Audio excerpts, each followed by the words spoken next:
Hello guys, good morning everyone. Welcome to the SciFi YouTube channels. तो आज फिर BRC का जो कैट वन ट्रेनी था 03 2023 बीआरसी का, उसके अंतर्गत जो कैट वन ट्रेनिंग का जो आ रहा है, ठीक है। तो उनका फिर से आज एक लेटर आया है।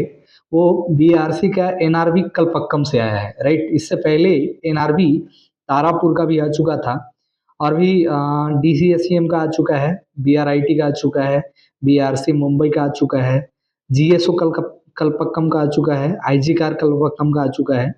अभी भी कुछ कुछ यूनिट्स बाकी हैं। तो जो बच्चे जिनका अभी तक मेल नहीं रिसीव हुआ है, तो वो थोड़ा पेशेंस रखें। उनका इस महीने के एंड में या अक्टूबर के फर्स्ट सेकंड वीक तक ऑलमोस्ट सबका आ जाएगा। तो टेंशन नहीं लेना है, राइट। क्योंकि ऐसे भी एक्सपेक्टेड डेट ऑफ ट्रेनिंग सब ने रखी है सेकेंड वीक ऑफ अक्टूबर, तो उससे पहले तो सबकी आ जानी ही है, ठीक है। तो आज हम लोग देखने वाले हैं इसमें पूरा डिटेल्स क्या क्या है, कैसे कैसे है, और या सिक्योरिटी सिक्योरिटी बॉन्ड या जो भी है, सारे डिटेल्स डीडी वगैरह का क्या सीन है, सब कुछ हम लोग देखेंगे इसके अकॉर्डिंग, राइट। तो चलिए हम लोग स्टार्ट करते हैं। तो सबसे पहले देख लीजिए, ठीक है, कि ये जो ऑफर किया गया है वो कौन सा स्टाइपेंड्री ट्रेनिंग कैट वन है। एनआरबी बीएआरसी एफ कलपक्कम, है ना। बीआरसी का फैसिलिटी है वहाँ पे, वहाँ से आपको ऑफर हुआ है।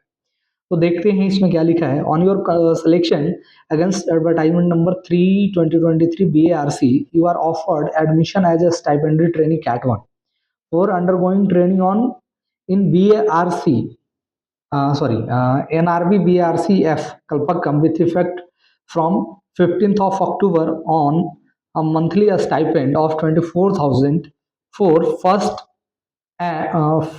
first year and 26,000 for second year. The duration of training including on the job training will be of 2 years.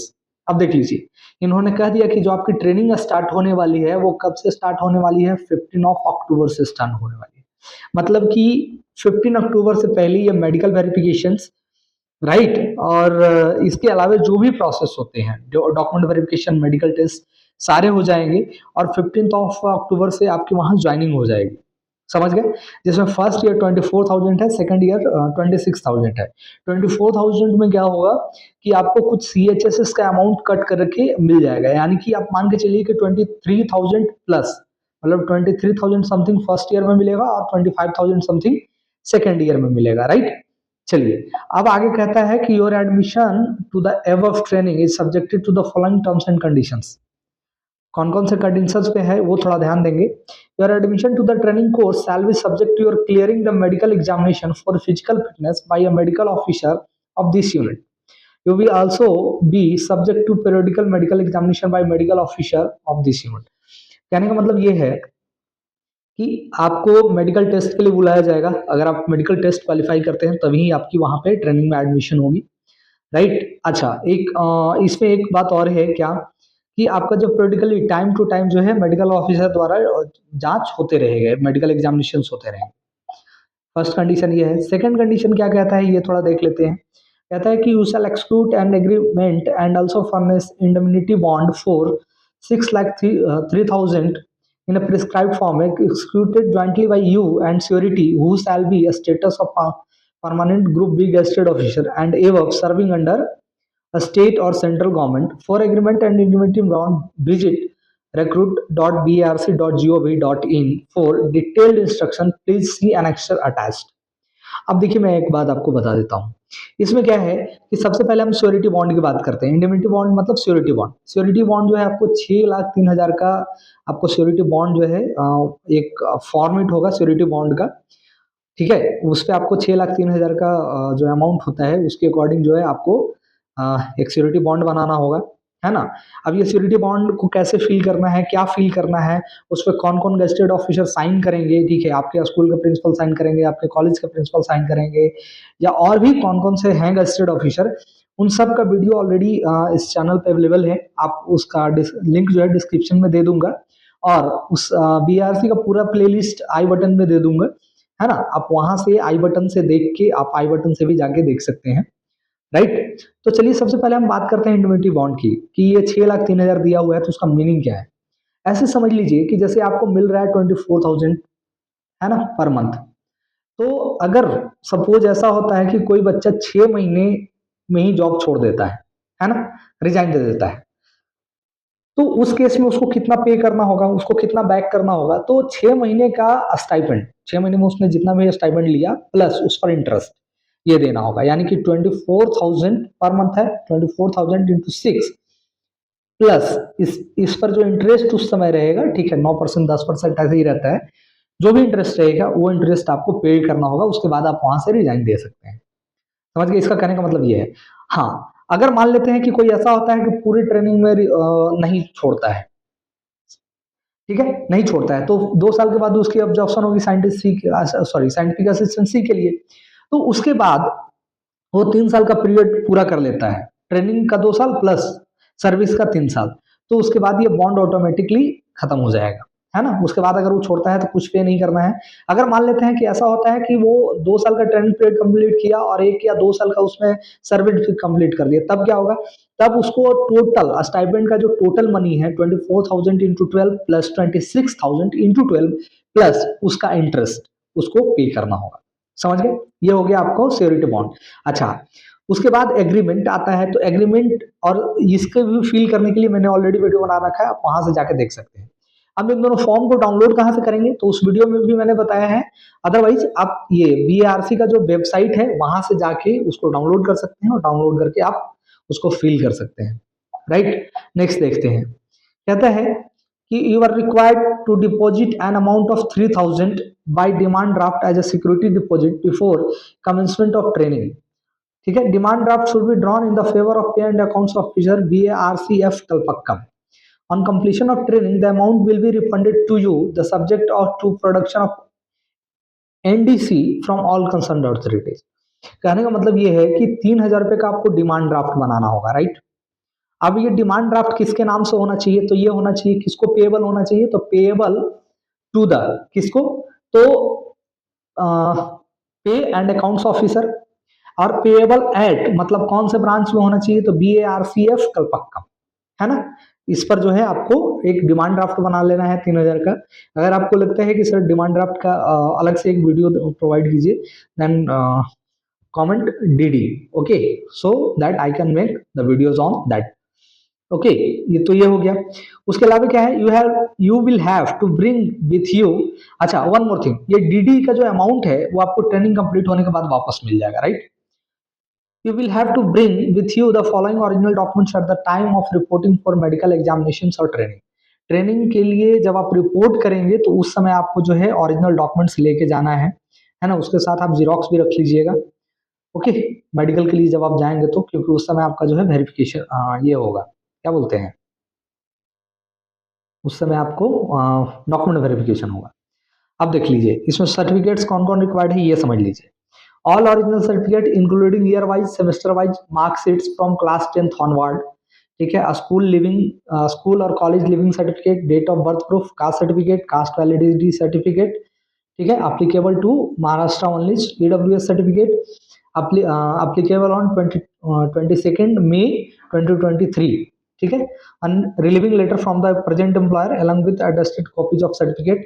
In addition to, you have to bring the 4 copies of your passport size khaki color background and photographs, ठीक है, जिसका height 3 horizontal and 4 centimetre vertical, stamp side red colour background on a glazed paper for purpose of issuing identity card and CJS card ETC। अब देखिए इसको समझ लीजिए, इसमें क्या कह रहा है कि जैसे आपने 10th किया, फिर आपने 12th किया, फिर आपने डिप्लोमा किया, फिर आपने बीटेक किया, ये जो भी किया, 10th के बाद कोई डिप्लोमा भी करता है ना, फिर बीटेक भी करता है, या कोई 10th और डिप्लोमा करके ही रह गया, तो उसको क्या करना है कि जितने भी उसका एजुकेशनल क्वालिफिकेशन है उसका मार्कशीट और सर्टिफिकेट चाहिए, दोनों का।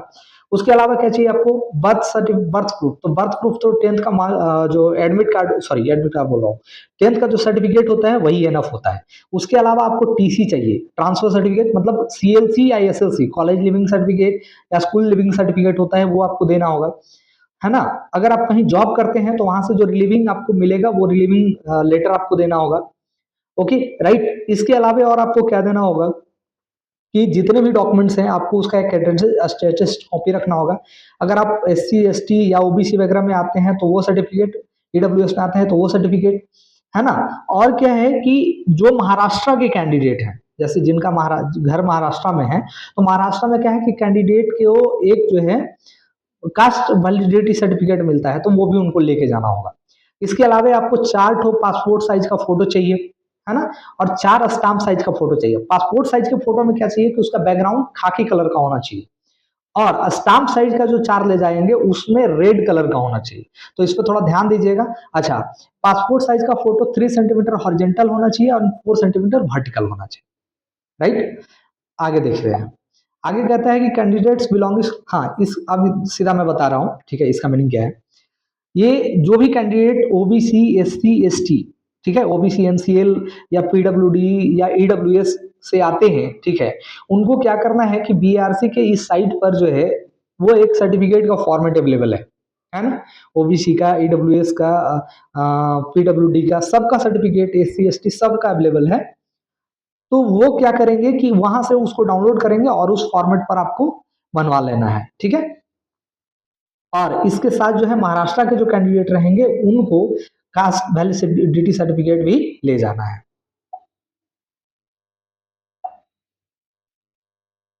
आगे देखिए, you need to submit 7 set of attestation form, 1 set of special security questionnaire duly completed in all respect, ensuring pasting same photograph on all these forms at appropriate place and attested by authorities mentioned in the form, and authority concerned should have known you to more than 1 year.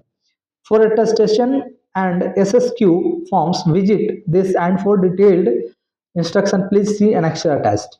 देखिए, आपको क्या चाहिए कि 7 set मतलब 7 copy आपको चाहिए attestation form का, और 1 जो है एक स्पेशल सिक्योरिटी क्वेश्चन का चाहिए।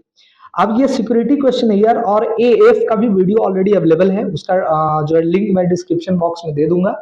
आप वहां से जाकर के उसको डाउनलोड कर सकते, सॉरी, वहां से जाके आप उसको देख सकते हैं, राइट। अच्छा, एएफ एंड एसएसक्यूए भरने के लिए क्या होता है कि इनका क्या है ना, इसमें आगे चल करके मैं डिटेल्स बताऊंगा कि क्या क्या करना है। तो बीआरसी का जो एक साइट है recruit.brc.gov.in, वहां पर आपका जो लॉगिन आईडी पासवर्ड है उसमें लॉगिन करके करना क्या होता है कि वहां पर आपको ऑनलाइन फिल करना होता है एएफ एंड एसएसक्यू, राइट। जबकि एग्रीमेंट एंड श्योरिटी बॉन्ड का एक फॉर्मेट होता है, उसको डाउनलोड करके और आपको मैनुअली फिल करना होगा, समझ गए। तो वहां पर आप विजिट कर सकते हैं वहां से, और इसके बारे में डिटेल्स इनका है कि अनेक्चर में मैंने अटैच किया, तो चलिए उसको देखेंगे थोड़ी देर में। ओके, ऐसे ऐसे इसका वीडियो जो है हार्ड कॉपी पे कैसे फिल करना है, तो सारा डिटेल्स वही रहेगा। सॉफ्ट कॉपी में जो ऑनलाइन हम लोग फिल करेंगे ना, सारा डिटेल्स वही रहेगा, तो आप वहां से एक बार जाके समझ लीजिए। आगे कहता है कि you shell submit a declaration discount form regarding your marital assistant. तो मैरिटल स्टेटस मतलब आप शादीशुदा हैं कि नहीं है, ये जो है एक फॉर्मेट होता है, वहां पर आपको सबमिट करना होता है। इसके अलावा क्या होता है कि आपको एक देना होता है, एक लेटर देना होता है कि हमारी एक ही वाइफ है, अगर शादीशुदा है तो एक ही वाइफ है, अगर नहीं शादीशुदा है तो हम जो फ्यूचर में शादी करेंगे तो सिर्फ एक से ही करेंगे, ऐसा नहीं है कि 2 4 से कर लिए, ठीक है, तो आपकी जॉब भी जा सकती है। Your induction to training will subject to verification of all your subject, कह रहा है कि जो आपका इंडक्शन ट्रेनिंग होगा वो आपके सब्जेक्ट सभी सही पाए जाएंगे तब आपकी स्टार्ट होगी। You will not be entitled any travelling allowance for your journey in connection with your medical and examination. तो मेडिकल एंड एग्जामिनेशन में जो आपको खर्च होगा आने जाने का, उसमें ये लोग कोई ट्रेवलिंग अलाउंस आपको नहीं देंगे। You shall take a oath of allegiance to the constitution of the union of India and oath of secrecy, मतलब कि आपको भारत सरकार के प्रति, ठीक है, भारत के संविधान के प्रति निष्ठा और गोपनीयता की शपथ लेनी होगी। ओके, उसके बाद एक लेटर क्या कहता है ये थोड़ा समझ लीजिए। ये इसका कहने का मतलब ये है कि अगर आप आपको जो है किसी भी फॉर्म को अप्लाई करने के लिए, स्कॉलरशिप को या कॉम्पिटिटिव एग्जामिनेशन को या इंटरव्यू को, इवन इंक्लूडिंग यूपीएससी, यूपीएससी के लिए भी पीरियड ऑफ ट्रेनिंग के दौरान, and sorry, period of training and the period of contractual obligation, है ना। जब आप ट्रेनिंग में रहेंगे या जो कॉन्ट्रेक्चुअल ऑब्लिगेशन के दौरान रहेंगे, ठीक है, यानी कि जब तक आपका जो 3 साल जो बॉन्ड सर्व करने का जो है, जब तक वो बाध्यता खत्म नहीं हो जाती है, ठीक है, या तब तक आपको क्या करना है कि आपको किसी भी तरीके का फॉर्म अप्लाई नहीं करना है, जब तक आपकी बॉन्ड पीरियड और ये आपका प्रोबेशन पीरियड खत्म नहीं हो जाता है, तब तक आप कोई फॉर्म अप्लाई नहीं कर सकते हैं। इसमें देखिए क्लियरली लिखा हुआ है period of contractual obligation to serve, है ना। तो आपको जैसे देखिए अभी क्या है कि 3 साल का जो बॉन्ड आपको दिया गया है, ठीक है, तो उस समय और प्रोबेशनल पीरियड तब तक जो है कॉन्ट्रेक्चुअल ऑब्लिगेशन होता है, और उस समय तक जो है आप कोई भी फॉर्म अप्लाई नहीं कर सकते हैं। तो ये बात हमेशा याद रखिएगा। कई बच्चे पूछ रहे थे कि सर आपने कहा था कि कॉन्ट्रैक्ट जो है आपको 2 साल और प्लस उसके बाद जो कॉन्ट्रेक्चुअल ऑब्लिगेशन होता है उसमें आप फॉर्म अप्लाई नहीं कर सकते, ये कहाँ है? तो ये इस तरीके का जो है लगभग ऑलमोस्ट बीआरसी के जितने भी अभी तक लेटर्स आए हैं वो ऑलमोस्ट में मेंशन है। अगर नहीं भी किसी में मेंशन है तो देखिएगा कि जिसका हार्ड कॉपी आएगा उसमें मेंशन रहेगा, तो ये बात हमेशा याद रखिएगा, है ना। आप कुछ भी जो है, अगर आप मान लेते हैं कि अगर कहीं आप अप्लाई भी किए हैं तो आपको इन्फॉर्म करना होगा कि हाँ हमने फलानी जगह अप्लाई करके रखा है, राइट।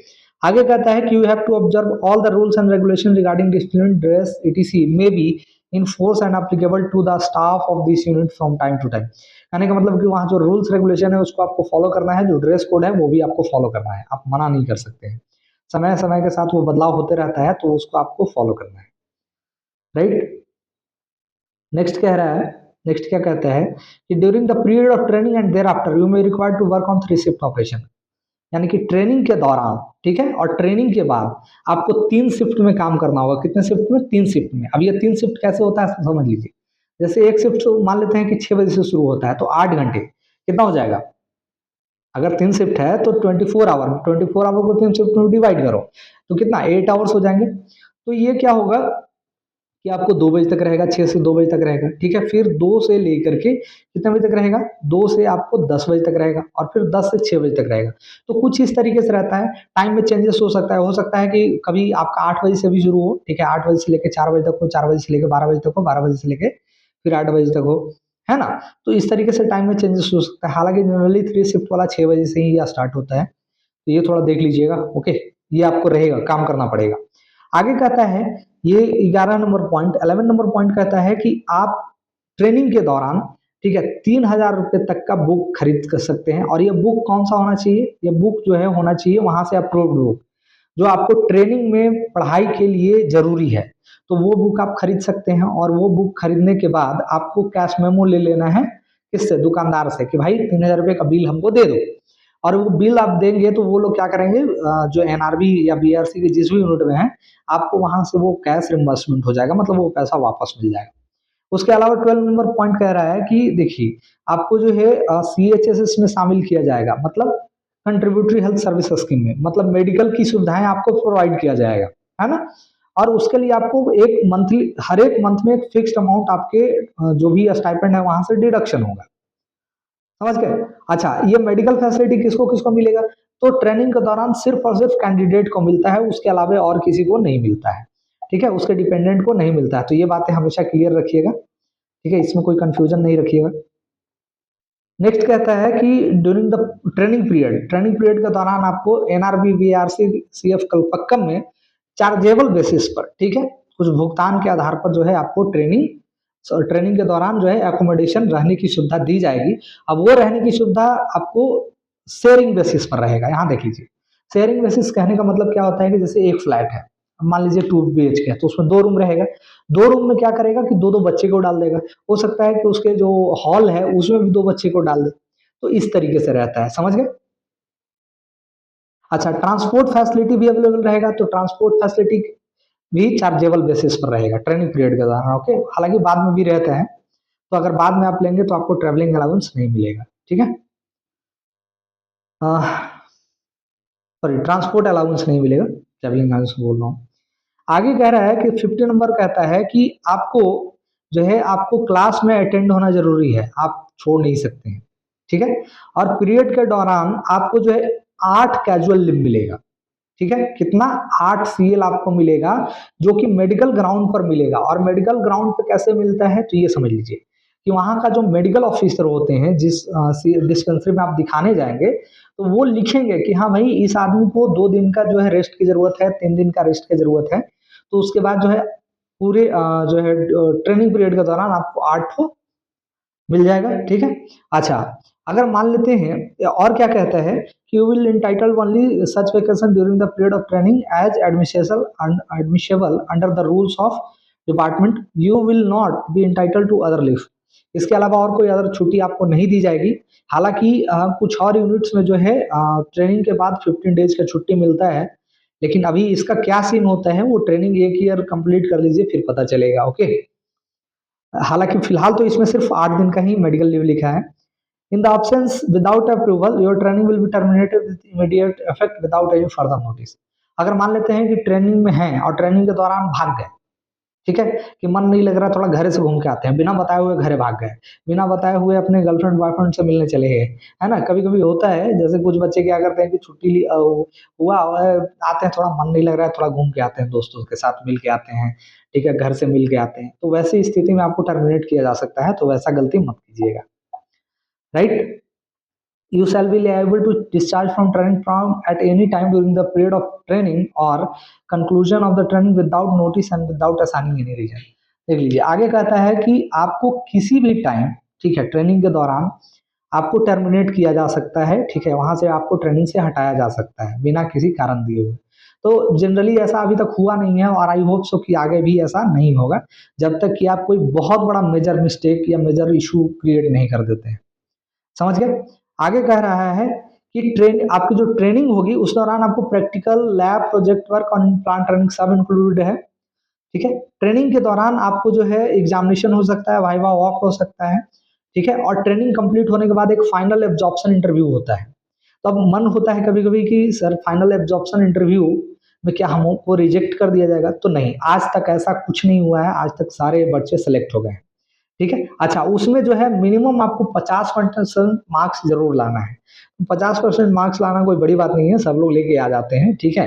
अगर आप नहीं लाते हैं तो ट्रेनिंग से आपको टर्मिनेट कर दिया जाए, है ना। तो इस पॉइंट से ज्यादा डरिए मत 17 नंबर से, है ना।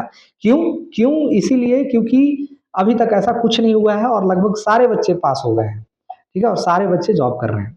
उसके बाद कहता है कि अगर आपकी ट्रेनिंग कंप्लीट हो जाती है ना, और फाइनल असेसमेंट इंटरव्यू में भी जो है आप लोग सक्सेसफुली पास कर जाते हैं, तो आपको क्या होगा कि आपको as a scientific assistant C recruit किया जाएगा और उसकी जो बेसिक पेमेंट होगी वो 44,900 होगी, ठीक है। और ये 4600 का जो ग्रेड पे होता है वो होता है, राइट। तो अच्छा खासा आपको पेमेंट बनने वाला है। अब इसका पेमेंट कितना बनेगा इसका भी वीडियो इस चैनल में अवेलेबल है, मैं डिस्क्रिप्शन में लिंक दे दूंगा, वहां से देख सकते हैं, ठीक है।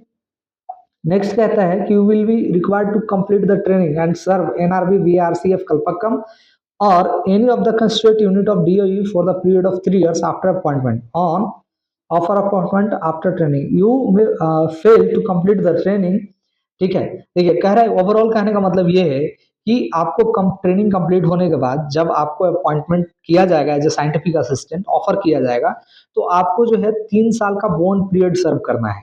अगर आप 3 साल का बॉन्ड पीरियड सर्व नहीं करते हैं, ठीक है, तो आपको जो है स्टाइपेंड का अमाउंट विथ इंटरेस्ट लौटाना होगा, ठीक है। अब वो कैसे होगा इसके पहले वाले पॉइंट्स में मैंने ऑलरेडी डिस्कस किया है कि कब आप छोड़ेंगे तो कितना अमाउंट लगेगा, तो आप वहां से जाके देख सकते हैं, ठीक है। आगे कहता है कि आपको जो है न्यू पेंशन सिस्टम में ज्वाइन करना है। जब आप साइंटिफिक असिस्टेंट सी बन जाएंगे तो आपको वहां पर ज्वाइन करना ही पड़ेगा, राइट।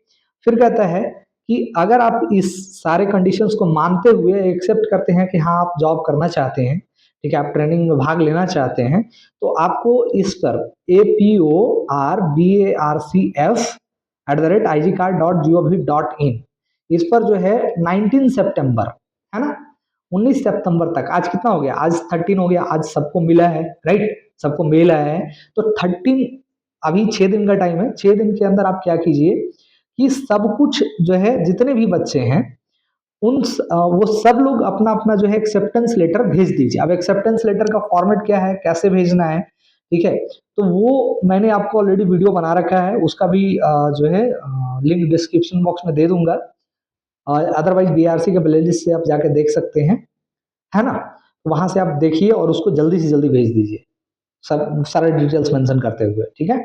अगर आप नहीं करते हैं ऐसा तो आपको कैंसिल माना जाएगा और उसके जगह पे किसी वेटिंग वाले को बुला लिया जाएगा। अब इसके लिए जाना कहाँ है, प्लेस कहाँ पर है, तो administrative officer third NRB BRCF Kalpakkam, district Chengalpattu Tamil Nadu, ठीक है, चंगलापट्टू तमिलनाडु,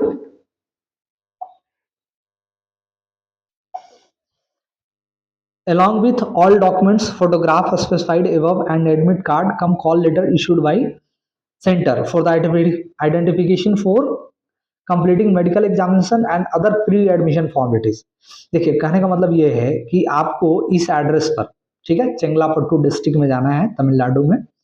अब ये यहाँ पर कैसे आप पहुंचिएगा ये मैं आपको बता देता हूँ, ठीक है। सबसे पहले कहाँ जाना है आपको, चेन्नई, है ना, चेन्नई जाके वहां से चेंगलापट्टू, ठीक है, एक स्टेशन है, वहां से ट्रेन जाती है चेंगलापट्टू के लिए, राइट, चेंगलापट्टू चले जाइए। चेंगलापट्टू से आप क्या करेंगे कि चेंगलापट्टू जा करके आप वहां से बस पकड़ लीजिए। बस पकड़ने के बाद वहां इस इस लोकेशन का आपको बस मिल जाएगा। आप बस पकड़ लीजिए और बस पकड़ के आराम से वहां पहुंच जाइएगा। करीब आधे घंटे 45 मिनट का जर्नी है, कभी कभी 1 आवर्स भी लगता है। ओके, अच्छा आपको पहुंचना कब है, तो 8 अक्टूबर को, यानी कि 1 महीने के बाद आपको पहुंचना है और 8:30 बजे वहां रिपोर्ट करना है। तो मेरा सजेशन यही रहेगा कि आप 7 अक्टूबर को पहुंच जाइए। अब इस 7 अक्टूबर को आप पहुंचेंगे तो आखिर रहेंगे कहाँ, समस्या है। तो आप क्या कीजिए कि बीएआरसी के सॉरी जो एनआरबी के जो भी मतलब नंबर है, कांटेक्ट नंबर है, वहां पे कांटेक्ट कीजिए और उनको बताइए कि सर मैं 7 को आ रहा हूँ, ठीक है, तो मुझे वहां रहने के लिए गेस्ट हाउस में जगह चाहिए। तो वो लोग क्या करेंगे कि गेस्ट हाउस में आपको एकोमोडेट करा देंगे जब तक कि आपकी मेडिकल डॉक्यूमेंट वेरिफिकेशन कंप्लीट नहीं हो जाती है। तो रहने के लिए टेंशन नहीं लेना है, ठीक है। हो सकता है कि उन्होंने कॉन्टेक्ट डिटेल्स भी दिया होगा, तो आगे जब हम लोग पढ़ेंगे तो मैं बताऊंगा अगर कुछ ऐसा है तो। लेकिन जनरली ऐसा होता है कि सभी फैसिलिटी में क्या होता है कि गेस्ट हाउस होते हैं और गेस्ट हाउस में आपको आसानी से जगह मिल जाता है ना। तो ये होगा। अच्छा इसमें देख लीजिए, इसके साथ आपको सारा डॉक्यूमेंट्स लेके जाना है, एफ एस एस क्यू भी लेके जाना है और एग्रीमेंट एंड श्योरिटी बॉन्ड भी लेके जाना है, सब कुछ लेके जाइएगा। पता चला कि कुछ चीजें छूट गया तो फिर आपके लिए प्रॉब्लम हो जाएगी, है ना। ओबीसी एससी एसटी जितना सर्टिफिकेट आपका है सारा लेके जाइए। आगे कहता है कि 3 working days will be required to complete the medical examination. तो 3 वर्किंग डेज रहने के लिए जो है अपना कपड़ा वगैरह लेके जाइएगा, है ना। कुछ खाने पीने के लिए जो टेम्पररी चीजें हैं वो भी ले लीजिएगा। हो सकता है कि कुछ बच्चे जो होंगे वो नॉर्थ साइड के होंगे, ठीक है, तो वहां पर थोड़ा सा आपको खाने के लिए थोड़ा सा डिफिकल्ट होता है, बट यू कैन मैनेज, क्योंकि रहता है अच्छा खासा, बहुत सारे वैराइटीज रहते हैं, तो मैनेज हो जाएगा, टेंशन नहीं लेना है। आगे कहता है कि आपका जो प्री एडमिशन जो मेडिकल एग्जामिनेशन वगैरह है, ठीक है, वो होने के बाद आपको एनआरबी बीआरसीएफ में ट्रेनिंग के लिए पोस्ट कर दिया जाएगा। और यहाँ जो आप ट्रेनिंग ज्वाइन करने के लिए जब जाएंगे, पहुंचेंगे, तो उसके लिए आपको कोई भी टीएडीए नहीं देना, टीएडीए जो है आपको नहीं मिलेगा। आगे कहता है कि you will have to make your own arrangement for accommodation during completion of pre admission formalities, ठीक है। अब देख लीजिए, अगर मान लेते हैं कि गेस्ट हाउस में जगह नहीं रहा तो उसके लिए आप खुद से व्यवस्था कर लीजिएगा, हालांकि जनरली मिल जाता है, तो टेंशन नहीं लेना है, राइट। ओके, चलिए नेक्स्ट देखते हैं हम लोग। Please note that after your initial training at BARC NRB Kalpakkam, your final posting will be at NRB Kalpakkam or any places where DI units are situated, depending upon the actual requirement of research centers. No preference choice or force posting will be given to the training। देखिए मैं already पहले भी कह चुका हूँ कि आपकी जो ट्रेनिंग खत्म होगी, ट्रेनिंग खत्म होने के बाद आपको ऑल ओवर इंडिया में कहीं भी सर्विस करना पड़ सकता है, लेकिन फर्स्ट ऑफ ऑल आपकी पोस्टिंग कहाँ होगी, एनआरबी कलपक्कम में ही होगी। अगर ऐसा जरूरत होता है कि एनआरबी कलपक्कम को जितने बच्चे को ट्रेनिंग उसने दिया है उसमें से 20% की जरूरत नहीं है, 80% की जरूरत है, तो 20% को कहीं और पोस्टिंग करेगा, तो उस पोस्टिंग के लिए आपसे चॉइस वगैरह नहीं पूछा जाएगा, डायरेक्ट आपको वहां पोस्टिंग हो जाएगी। समझ गए, तो ये है। तो इस बात का याद रखिएगा, ये ऑलरेडी मैंने पहले भी कई वीडियोज में बता चुका हूँ, ठीक है, या जो मुझसे पर्सनली जिन्होंने पर्सनली चैट किया है, ठीक है, उनको भी मैं बता चुका हूँ कि पोस्टिंग वगैरह नहीं होती है, क्योंकि कई बच्चे का क्वेरीज था कि सर ट्रेनिंग के बाद हमको मिलेगा क्या, तो नहीं, कोई आपको चॉइस प्लेस नहीं मिलेगा, राइट। वो रेयर केस में कभी कभी ऐसा होता है कि जहां हम चाहते हैं वहां हो गया, तो ऑटोमेटिक होता है। और आज तक पिछले जितने भी ट्रेनिंग्स हुए हैं कभी ऐसा नहीं हुआ है कि किसी से पूछा गया, डायरेक्ट पोस्टिंग कर दी गई है। समझ गए? चलिए तो नेक्स्ट देखते हैं।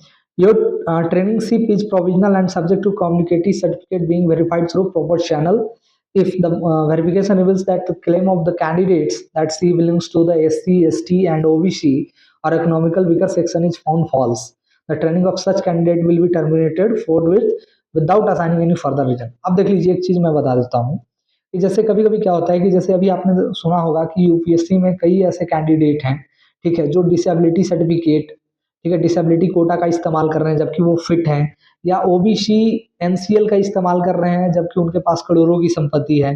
कुछ बच्चे एससी एसटी का इस्तेमाल कर रहे हैं, ठीक है, जो कि नहीं है एससी एसटी। तो उस केस में जो है आपको टर्मिनेट कर दिया जाएगा। उसके अलावे जो अभी भारतीय न्याय संहिता आया है, बीएनएस आया है, उसके अकॉर्डिंग जो है आप पर पेनल्टीज हो सकता है और आप पर केस भी फाइल हो सकता है। तो वो चीजें देख लीजिएगा थोड़ा सा, राइट। तो ओवरऑल यही पॉइंट्स था। कुछ और पॉइंट्स हैं जो हम अभी डिस्कस करने वाले हैं आगे। इसमें इन्होंने कुछ और बातें कही हैं जो थोड़ा ध्यान देना है। क्या कहता है कि कन्वे और acceptance for reporting for medical examination training on underground sorry on undersigned email, ठीक है, for making necessary entry permit to NRB BRC F Kalpakkam following which the offer will stand cancel without any further reference to you. देख लीजिए, कह रहा है कि medical examination में जाने से पहले, ठीक है, आपको करना क्या है कि एक्सेप्टेंस लेटर भेजना है। अब एक्सेप्टेंस लेटर किस पर भेजना है? तो इस मेल आईडी पर भेजना है। इस मेल आईडी पर एक्सेप्टेंस लेटर कैसे लिखा जाएगा, ठीक है, तो आपको ऑलरेडी वीडियो अवेलेबल है, ऑलरेडी मैंने बता दिया है। वहां से आप जाइए और वहां से देख करके आप जो भी 3-4 फॉर्मेट्स है, 3 फॉर्मेट्स में जो आपको अच्छा लगे वो फॉर्मेट भेज दीजिए। ओके। और मेडिकल एग्जामिनेशंस में क्या क्या होता है इससे रिलेटेड ऑलरेडी मैंने बीआरसी मेडिकल टेस्ट करके एक वीडियो बना रखा है, आप वहां जाके देख सकते हैं, उसका भी जो है इसमें डाल दूंगा। आइडेंटिटी प्रूफ के रूप में आप election card, driving licence, PAN card, passport, Aadhaar card वगैरह लेके जा सकते हैं, है ना, ये जरूरी है, कोई एक जरूर लेके जाइएगा। और क्या है कि एनआरबी बीआरसीएफ में जो है आपको ऑफिस प्रेमिसेस में फोन अलाउड नहीं है। बीआरसी की किसी भी यूनिट में लगभग फोन अलाउड नहीं है, सिर्फ यही यही आरबी में, शायद यही आरबी में अलाउड है, उसके अलावा और किसी यूनिट में अलाउड नहीं है। अच्छा, उसके अलावा क्या है कि आप जब आप ज्वाइन करेंगे या ट्रेनिंग में रहेंगे तो थोड़ा सोशल मीडिया से दूर रहिएगा, ठीक है, क्योंकि अगर आप सोशल मीडिया पर रहते हैं तो हो सकता है कि आपको नोटिस भी दे दिया जाएगा। और अगर आपको और भी कोई क्लैरिफिकेशन चाहिए तो इस मेल पर आप मेल करके पूछ सकते हैं उनसे, ठीक है। तो ये हो गया आपका पूरा डिटेल्स, ठीक है। इसके अलावा और क्या है थोड़ा देख लेते हैं। अब देखिए, AFSSQ जो है उसको फिल करने के लिए उन्होंने कुछ ऑलरेडी इंस्ट्रक्शन दे रखा है, जिसमें agreement and bond, agreements form, consent form are, ठीक है, ये ऑलरेडी कहाँ अवेलेबल है? इस वेबसाइट पर है, ठीक है। आप वहां से जाके उसको डाउनलोड कर सकते हैं, ठीक है। AFSSQA करके एक मेन्यू होगा, वहां से आप डाउनलोड कर सकते हैं, है ना। और उसको फिल कर लेना है। उसको फिल करने से पहले सारा एक्सेप्टेंस वगैरह पढ़ लेना है। अच्छा, इसकी कितनी कॉपीज लेके जानी है?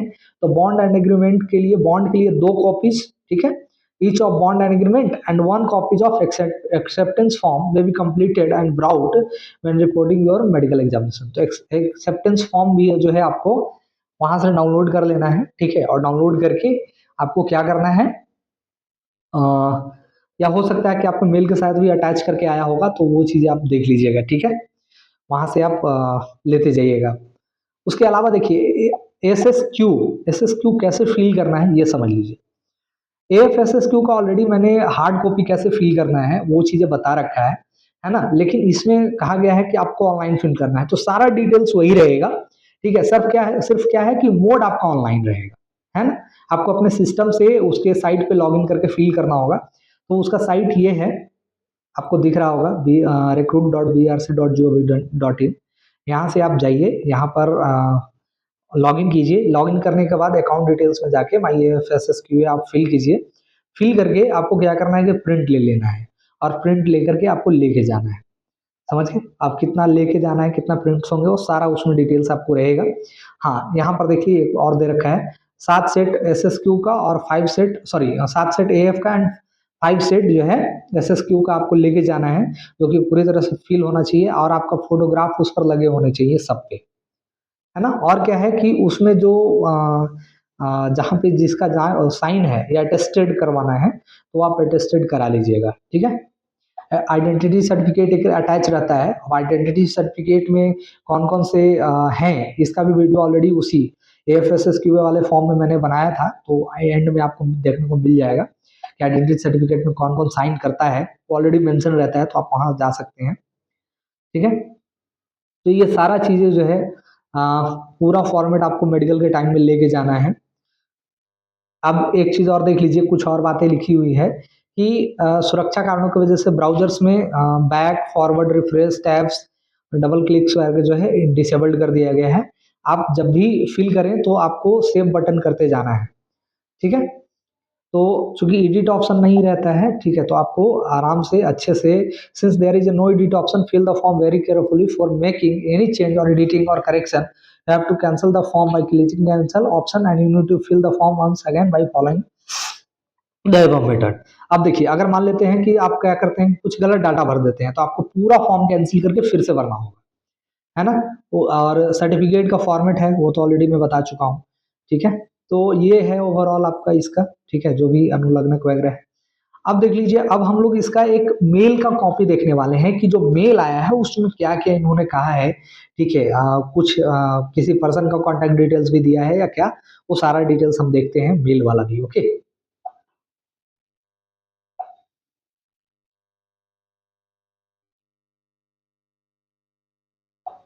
देखिए, ये आपका मेल फॉर्मेट मैं दिखा रहा हूँ, ठीक है, कि किस तरीके से मेल आया है। तो ये आप पूरा डिटेल्स देख सकते हैं, ठीक है। आपको इसमें भी बताया गया है कि आपको कब कब आना है और कहाँ आना है। ऑलरेडी इसमें मेंशन है डेट, हो सकता है कि अलग अलग पर्सन का अलग अलग हो। तो ये जिनका मेल आया है उनको 8 अक्टूबर को आया है। आप अपना देख लीजिएगा कि आपको कब है और कहाँ बुलाया गया है। तो first floor near CHSS office, DI hospital, है ना। वहां पर जो है आपको पहले मेडिकल सॉरी पहले डॉक्यूमेंट वेरिफिकेशन होगा और फिर आपको मेडिकल होगा, तो उसमें आप पूरा डॉक्यूमेंट फोटोग्राफ वगैरह लेके जाइएगा। उसके अलावा देखिए, अकोमोडेशन के लिए मैंने ऑलरेडी आपको कहा है कि अकोमोडेशन जनरली प्रोवाइड करते हैं। तो देखिए, मेल में इन्होंने अकोमोडेशन भी प्रोवाइड कर दिया है। इनके लिए एक कोई शिव कुमार हैं, ठीक है, और वो होंगे एडमिन की तरफ ही से ही कोई होंगे। तो आप हॉलीडेज के दौरान जो है, जब छुट्टी का दिन है, जैसे सैटरडे और संडे छुट्टी रहता है, तो उस दिन आप इस नंबर पे फोन कर सकते हैं। और जिस दिन वर्किंग डेज है, ठीक है, उस दिन जो है इस नंबर पे फोन कर सकते हैं। वो सारा कॉन्टेक्ट डिटेल्स इन्होंने दे रखा है, तो बहुत अच्छा इनिशिएटिव है ना।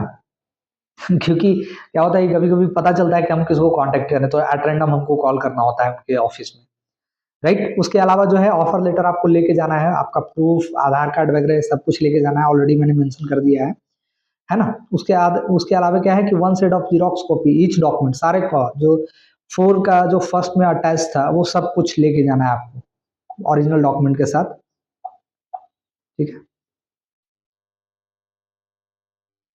अगर आपका कुछ और प्रॉब्लम्स है तो नहीं होगा। अच्छा, ये आप फिर से देख लीजिए, क्या है ये थोड़ा समझ लीजिएगा। पेरेंट्स अकाउंट्स ऑफिसर और DD का जो है उन्होंने यहाँ पर भी मेंशन कर दिया है, ठीक है, कि पे and accounts officer NRBVRCF Kalpakkam and payable eight Kalpakkam, वहाँ पे आपको DD बना के दे देना है, ठीक है। और initial medical examination and commissioner of training can not be change under any circumstances. मतलब कि NRB कलपक्कम में जो है ट्रेनिंग आपकी 15 अक्टूबर को स्टार्ट हो जाएगी, एनी हाउ उसमें कोई चेंजेस नहीं होने वाला है ना, दिया हुआ है ऑलरेडी। अच्छा, आप अपना एक्सेप्टेंस जो है आप इस मेल पर आप मेल कर सकते हैं, कब तक, 19 सितंबर तक। और उसका ऑलरेडी मैंने वीडियो बनाया है, आप वहां से जाके देख लीजिए कैसे एक्सेप्टेंस लेटर लिखना है, ओके। बस और कुछ नहीं है। अच्छा हाँ, एक चीज और, अभी जो आपको मेल आया है, जो आपका इनक्लोज्ड कॉपी आया है, वो दरअसल में स्कैंड कॉपी है और उसकी हार्ड कॉपी आपको जल्द से जल्द 3 से 4 दिन में मिल जाएगा, ठीक है। हो सकता है कि कुछ और फॉर्मेट्स भी उसके अंदर रहे, ठीक है। तो वेट कीजिए तब तक के लिए 3 से 4 दिन में, और पोस्ट ऑफिस में पता करते रहिए। और फिलहाल अपना जो AFSSQA वगैरह है सारा दे फिल करके रेडी रखिए, ओके। तो best of luck new journey के लिए, और मिलते हैं नए वीडियो में। तब तक के लिए टेक केयर, बाय बाय।